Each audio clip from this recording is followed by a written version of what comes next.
Hi, this is my video for micro teaching, the last test that we are going to do with this class. Thank God. And my topic is going to be How to Be a Good Teacher by Jeremy Hormer.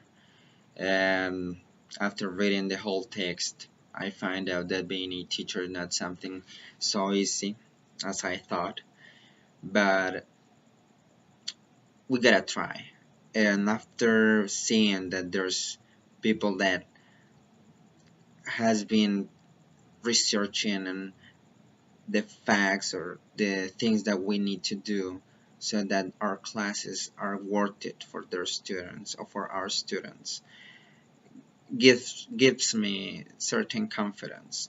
And this person explains this topic in 5 questions so that you have all the points or the things that you need to do a good performance. So the first question is, how should teachers talk to students?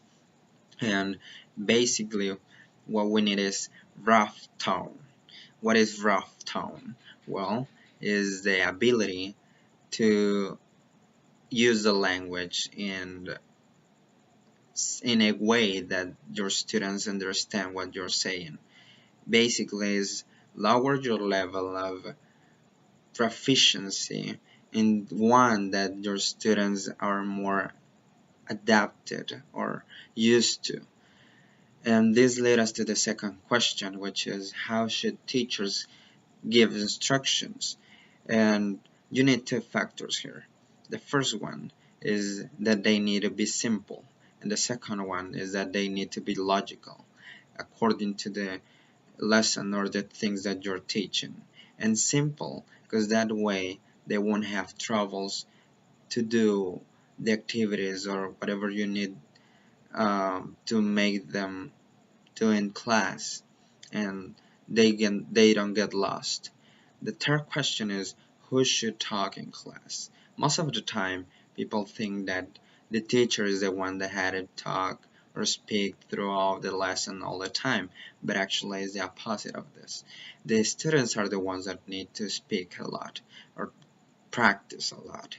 They need to do mistakes, otherwise they won't get the experience that they need and the confidence to use it out of the classroom. Maybe they will need there will appear a situation where they will need to use the language, and that's how they will get that experience through the practice on the classroom. And the fourth question is, what are the best kind of lessons?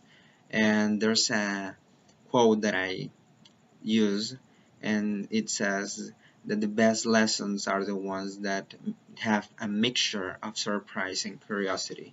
In other words, that we as teachers need to do the classes at least in a little bit of things different. If you're an outstanding teacher that likes to make a lot of body language or use a lot of body language and a lot of noise, you have to implement silence in the classes too, or use another approach so that the class is not always the same. And the last question is, how important is it to follow a prearranged plan? And the answer for this is that teachers need to be flexible, because not all the time the things that you plan are going to be exactly as you think.